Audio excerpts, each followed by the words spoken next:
الحمد لله نحمده ونستعينه ونستغفره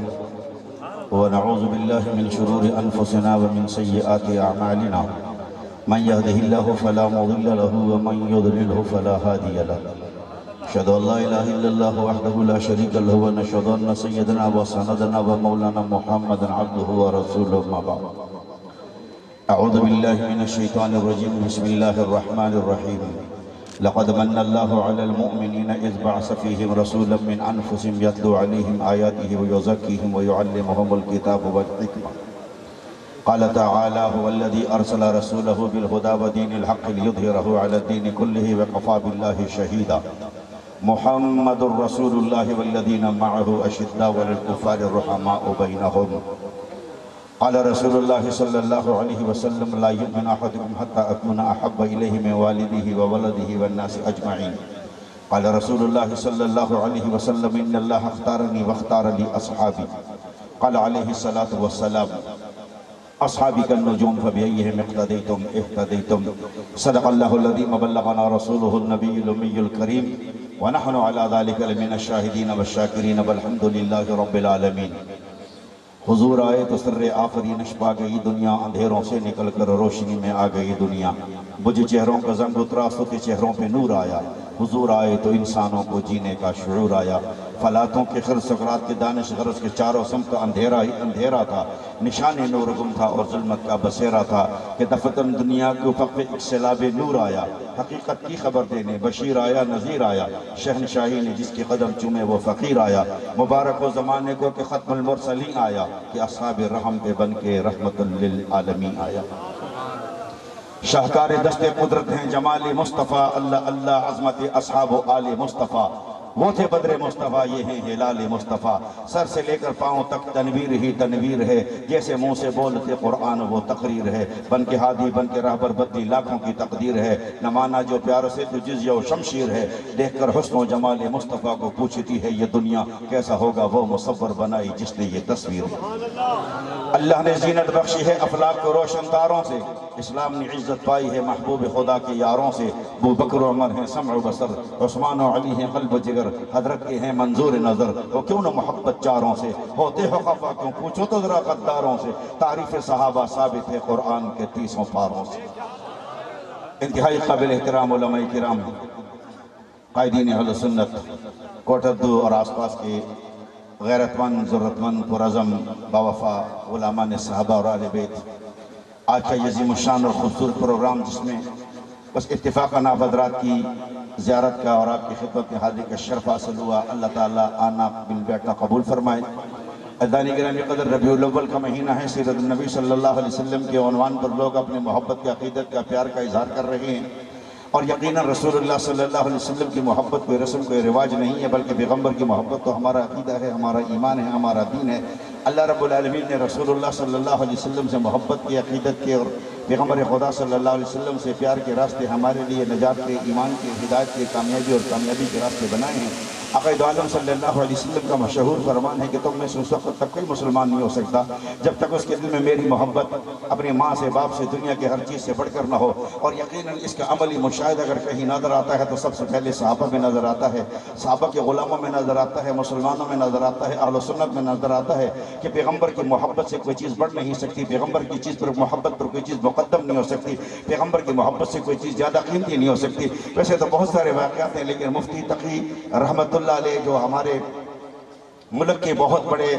مفتی اعظم ہیں مفتی اعظم پاکستان ہیں وہ فرما رہے تھے کہ میں ایک مرتبہ برطانیہ سے آ رہا تھا تو ایئرپورٹ پر بیٹھا ایئرپورٹ پر مجھے ایک شخص نظر آیا بڑی خوبصورت اس کی داڑھی تھی اور بڑی خوبصورت سی پگڑی بھی باندھی ہوئی تھی میں نے کہا چلو مسلمان ہے اس کے ساتھ 2 منٹ بیٹھ کر بات چیت کر لیتا ہوں اس کے قریب گیا میں نے سلام کیا اس نے جواب دیا جب میں نے اس کے ساتھ بات چیت شروع کی تو اس نے کہا کہ میں مسلمان نہیں ہوں محترم میں تو یہودی ہوں میں تو ربی ہوں میں نے کہا کہ یہ مسلمانوں والی صورت بنا رکھی ہے یہ تو نے پگڑی باندھ رکھی ہے بڑی داڑھی شاڑی بھی تو نے بڑی خوبصورت بنا رکھی ہے آخر اس کی وجہ کہ یہ مسلمان والا ڈیزائن کیوں بنایا ہوا ہے؟ تو اس نے کہا کہ میری ڈیوٹی لگائی گئی تھی میری طرف سے، میرے مذہب کی طرف سے، میرے علاقہ قوم کی طرف سے کہ جاؤ مسلمانوں میں ریسرچ کرو، مسلمانوں میں تحقیق و تفتیش کرو، مسلمانوں کو جانچو پرکھو دیکھو۔ تو میں 5 سال مسلمانوں میں اپنی ریسرچ مکمل کر کے اب اپنی رپورٹ دینے واپس جا رہا ہوں۔ تو حضرت بھی حضرت ہیں الحمدللہ، جس نے پوری دنیا کا سفر کیا ہے، جنہوں نے سینکڑوں ہزاروں کی تعدادوں کے اندر کتابیں لکھی ہیں، لاکھوں کی تعداد میں شاگرد ہیں، مفتی اعظم پاکستان ہے بحر العلوم میں۔ تو انہوں نے کہا کہ میرے پاس زیادہ ٹائم تو آپ کے ساتھ باتیں کرنے کا نہیں ہے کہ میرے فلیٹ کا ٹائم ہو گیا ہے، لیکن آپ صرف اس اپنے 5 سالہ ریسرچ کا مجھے 2 جملوں میں خلاصہ بتا دو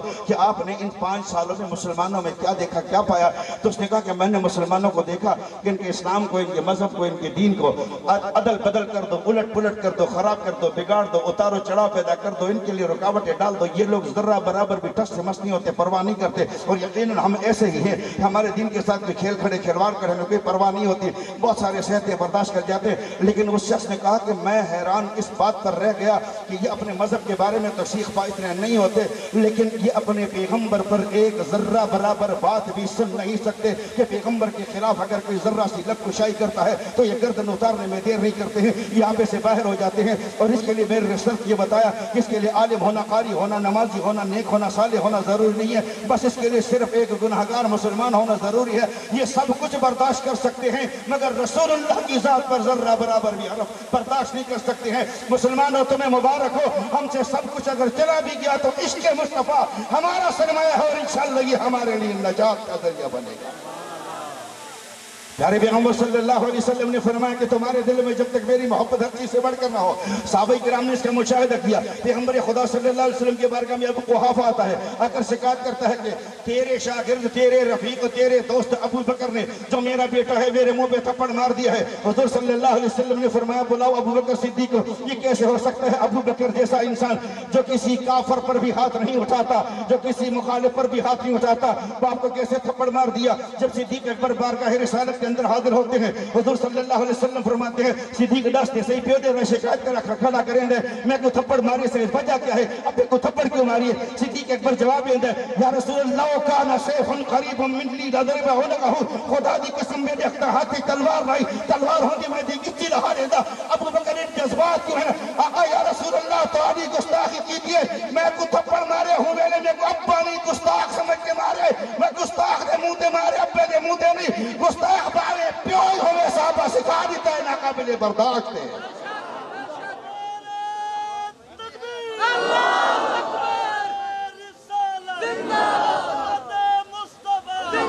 حضور کی محبت دل میں جلوہ گر ہونی چاہیے۔ جزاک اللہ۔ نعرہ تکبیر۔ بھائی مجمع سے کوئی نعرہ لگانے کی کوشش نہ کرے، نعرہ انشاءاللہ سٹیج سے لگے۔ پر فی الحال میرے خیال اسٹیج سے بھی نہیں لگا، اس لیے کہ ہم کو پابند کیا گیا کہ ٹیم گھاٹے کہ نعرے علیہ ٹیم گھنے میں نا کچھ بچے تو کرن کچھ ایسا کر گندے ہیں۔ محبت رسول کی بات کر رہا تھا کہ ولادت رسول کا مہینہ ہے۔ ولادت رسول اللہ رب العالمین کی طرف سے عظمت بھی ہے، نعمت بھی ہے، دولت بھی ہے، سعادت بھی ہے، اور ولادت سے اصل مقصد اطاعت ہے، فرمانبرداری ہے، تابعداری ہے، وفاداری ہے، چوکیداری ہے، پیغمبر خدا کی تابعداری ہے، اطیع اللہ و اطیع رسول کی رسی کو مضبوطی سے پکڑنا ہے، پیغمبر کی دی ہوئی جماعت سے محبت عقیدت ہو کے رشتے استوار کر کے ان کی تابعداری کے اندر چل کر دنیا کو پیغام دینا ہے، پیغمبر خدا صلی اللہ علیہ وسلم کی رسالت کا، نبوت کا، ختم نبوت کا، رسول اللہ صلی اللہ علیہ وسلم کی محبت کا۔ جس دل میں محبت رسول ہے اس دل میں عشق صحابہ ہے، جس دل میں عشق صحابہ ہے وہ غلام محمد ہے، وہ عاشق محمد ہے۔ پیارے پیغمبر صلی اللہ علیہ وسلم نے فرما دیا فمن احبہم فبحبی احبہم ومن ابغضہم فببغضی ابغضہم۔ اگر میری محبت دیکھنی ہے، میرا پیار دیکھنا ہے، میری عقیدت دیکھنی ہے، جا میرے صحابہ کی وفاداروں کو دیکھ لو، جو صحابہ کرتے ہوں گے، جو صدیق کی صداقت کے نعرے لگاتے ہوں گے، جو تیرے فاروقی پہ چوکیداری کرتے ہوں گے، جو تیرے عثمانی پہ پہرا دیتے ہوں گے، جو تیرے حیدر کرار پر فخر و داد کے ساتھ کھڑے ہوں گے، جو امیر معبد کی سیاست کے راستے پر چلتے ہوں گے، جو صحابہ کرام کی محبت کے پھول نچھاور کرتے ہوئے لاشیں اٹھاتے ہوں گے، پیچھے نہیں ہٹتے ہوں گے، یہ میرے حقیقی عاشق ہیں، یہ میرے حقیقی پروانے ہیں، یہ میرے حقیقی دیوانے ہیں۔ جاؤ انہیں پہچان لو، یہ صحابہ کے غلام آج سب سے بڑے عاشق رسول ہیں۔ تو انہوں کوئی کبھی نہ کہ رسول دے عشق دی نشانی کی ہے، کسی داستے کہ حلوے دی پلیٹ نہیں، پیغمبر دے صحابہ جس قربانی دینا پیغمبر دی عشق دی نشانی ہے۔ اور سانو جھنگوی دس کے فاروقی دس کے سانو آزم طارق دس کے، ایثار دس کے، سانو ساڈے قائدین دس کے، سانو ساڈا قائد شیر علامہ علی شیر حیدری دس کے۔ تو انہوں نے دسے کہ صحابہ دے محبت کے سودے بازی نہیں کرنی، کہ گل صرف صحابہ دی نہیں۔ حضور نے فرمایا من آزاہم فقد آزانی ومن آزانی فقد آز اللہ ومن آز اللہ فیوشک من یاخذ۔ جو میرے صحابہ دی چھیڑ چھاڑ کرے گا وہ میں نے تکلیف دے گا، جو میں نے تکلیف دے گا اور رب نو تکلیف دے گا، جڑا رب نو تکلیف دے گا کھلے کھائے گا، قیامت آئے گی۔ وہ بچے دا نہیں، اللہ رب العالمین دنیا کی دور مان لے لیندے تھے، اللہ رب العالمین نے فرعون دی لاش بھی باہر رکھیا ہویا ہے نا۔